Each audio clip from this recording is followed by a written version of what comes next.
বাজারে ভালো পমফ্রেট মাছ ছিল। আমি মাকে বললাম চলো মা আজকে পমফ্রেট কারি বানাই। তো মা বললো চল ঠিক আছে পমফ্রেট মাছ নিয়ে নিই চল। পমফ্রেট মাছ নিয়ে আসার পর ঘরে ভালো করে আমরা ওটাকে ওয়াশ করে নিলাম। ওয়াশ করে নেওয়ার পর ওর মধ্যে আমরা সামান্য নুন এবং হলুদ দিয়ে ভালো করে দু পিঠ মাখিয়ে নিলাম। ভালো করে মাখাবো যেন হলদি এবং নুনটা পমফ্রেট মাছের চারদিকে লেগে যায়। দেখছেন কি সুন্দর লাগছে, যেন বিয়ের সিজনে মাছের বিয়ে হবে বলে হলুদ লাগছে। ভালো করে হলুদ লাগার পর ওটাকে আমরা একে একে ভালো করে তেলের মধ্যে ফ্রাই করে নেব। আমরা এটা কমপ্লিটলি ডিশ মাস্টার্ড অয়েলে বানাবো। তো আপনারা চাইলে মাস্টার্ড অয়েলে বানাতে পারেন, বা আপনাদের যদি কোনো অয়েল থাকে আপনারা সেটাতে বানাতে পারেন, কিন্তু মাস্টার্ড অয়েলে বানালে এর স্বাদটা 10 গুণ বেড়ে যাবে। এক পিঠ মাছ ভেজে গেছে, আমার মা ওই মাছগুলোকে পাল্টে নিয়ে আর এক পিঠ করে দিল, এবং এই পিঠটাকে বি আমরা ভালো করে করে ফ্রাই করে নেব। দেখতে এই পিঠটা বি ভালো করে ভেজে গেছে। এবার আমরা এটাকে এক এক করে একটা পাত্রর মধ্যে লাগিয়ে নেব, এবং কড়াইয়ের ওই তেলের মধ্যেই আমরা আগে রেসিপিটা বানাবো। এর মধ্যে আমরা দিয়ে দেবো সামান্য রসুন কুচি, এবং রসুন কুচিটা দিয়ে ভালো করে নেড়ে চেড়ে আমরা ওর গন্ধটা বার করব। এরপর আমরা এর মধ্যে দিয়ে দেবো সামান্য আদা বাটা এবং পেঁয়াজ বাটাটা দেওয়ার পর আমরা এর মধ্যে ভালো করে নেড়ে ছেড়ে এই তিনটে জিনিসটাকে আমরা ভালো করে কষবো। দেখছেন কি সুন্দর লাগছে, মাস্টার্ড অয়েলে বানাচ্ছি বলে এর কালারটা রেড এসছে, যেটা দেখতেও খুব ভালো লাগবে, এবং যে পমফ্রেট কারিটা বানবে সেটা খেতে খুব স্বাদ দেবে। সত্যি ভালো করে আমরা এটাকে তিনটেকে কষে নেবো, এবং কষে এটাকে আমরা কালারটা চেঞ্জ করে দেবো। দেখছেন কি সুন্দর লাগছে, দেখতে ভালো করে কষেছি, এবং মশলা নিচে তেল ছাড়া শুরু করে দিয়েছে, এবং ভালো করে আমরা পেঁয়াজটাকে লাল করে নেব। ভালো করে লাল হয়ে গেছে, এবং এরপরে আমরা এর মধ্যে অ্যাড করব আমাদের নেক্সট ইনগ্রিডিয়েন্টস, যেটা কি হলো আমাদের টমেটো। তো চলো তাহলে আমরা এবার টমেটোটা দিয়ে দেবো। সব জিনিস আমরা এর মধ্যে পরিমাণ মতন দেবো। টমেটোটা আমরা এর মধ্যে বাটা দেবো। তো বাটা টমেটোটা দেওয়ার পর এটাকে আমরা ভালো করে নাড়িয়ে চাড়িয়ে নেবো।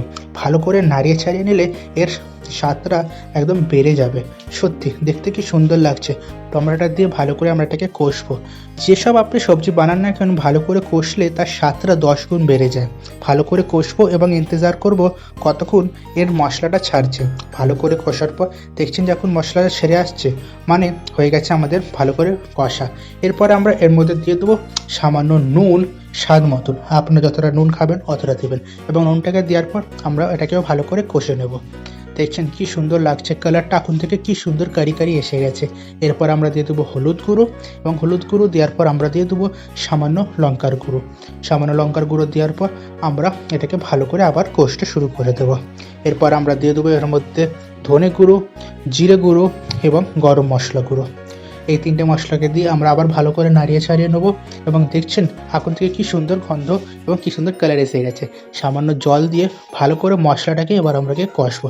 সামান্য জল দেবো 1/2 কাপের মতন, এবং যে মশলাটা আছে ওটাকে আমরা ভালো করে কষে নেবো। দেখছেন কি সুন্দর লাল কালার এসেছে এখন থেকে, মানে দেখে খুব সুন্দর লাগছে। তাহলে বানার পর কতটা টেস্টি হবে সেটা তাহলে আপনারা পরিমাণ করে নিন। দেখছেন কি সুন্দর। এবার ভালো করে এটাকে আমরাকে কষবো, হালকা করে কষবো, এবং যে জলটা আছে এই জলটাকে ভালো করে আমরা কষে রিডিউস করে দেব। দেখছেন কি ভালো লাগছে, এবং আপনাদের যদি কোনো রিকোয়েস্ট থাকে আপনারা কমেন্ট করবেন এবং আমাদের পাশে থাকবেন।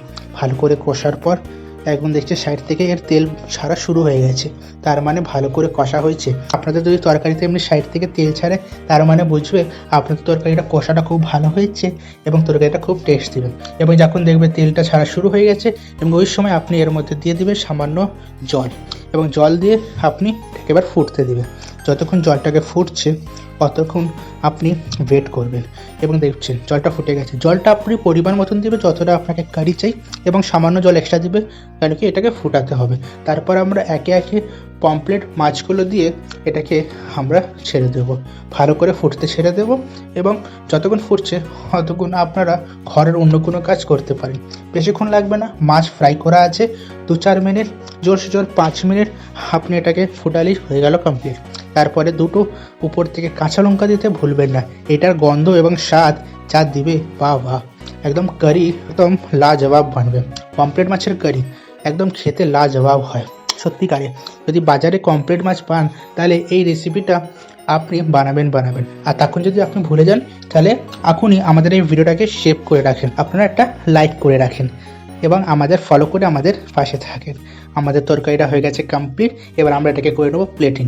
আমরা প্লেটিং করছি সামান্য সাদা ভাত দিয়ে, যার মধ্যে আমরা দিয়ে দিয়েছি বড় বড় সাইজের 2টো পমপ্লেট মাছ।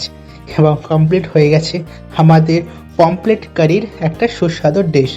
আপনাদের যদি ভালো লাগে আমাদের পাশে থাকবেন, এবং আপনাদের যদি কোনো রিকোয়েস্ট থাকে তাহলে আমাদের জরুর বলবেন, আমরা ফুলফিল জরুর করব। দেখছেন ভাতের উপরে কি সুন্দর, এক সাইডে ভাত, এক সাইডে পমপ্লেট মাছের কারি, তার উপরে 2টো কাঁচা লঙ্কা দিয়েছি, একদম কি সুন্দর লাগছে। চলো তাহলে আমি এবার এটাকে খেয়ে নিই। আমি তো আর লোভ সামলাতে পারছি না, আমি চললাম খেতে। আপনাদের যদি কোনো রিকোয়েস্ট থাকে তাহলে আমাদের কমেন্ট করে জরুর বলবে, আমরা জরুর আপনাদের রিকোয়েস্টটাকে ফুলফিল করব। এবং আপনারা যদি এই ভিডিওটাকে ইউটিউবে দেখেন তাহলে আমাদের চ্যানেলটাকে সাবস্ক্রাইব করে আমাদের পাশে থাকবে। আর খুব শীঘ্রই আমাদের অনেক নতুন নতুন সিরিজ ভিডিওস আসতে চলেছে, সেই সব যদি মিস না হয়ে যায় তাহলে আপনারা কিন্তু এখনই ফলো করে নিন। এবং আপনারা যদি এই ভিডিওটা ইনস্টাগ্রাম বা ফেসবুকে দেখেন তাহলে আমাদের চ্যানেলটাকে ফলো করে আমাদের পাশে থাকবে। মিলছি একটা নতুন ভিডিওতে খুব শীঘ্রই, ততক্ষণের তারে নমস্কার।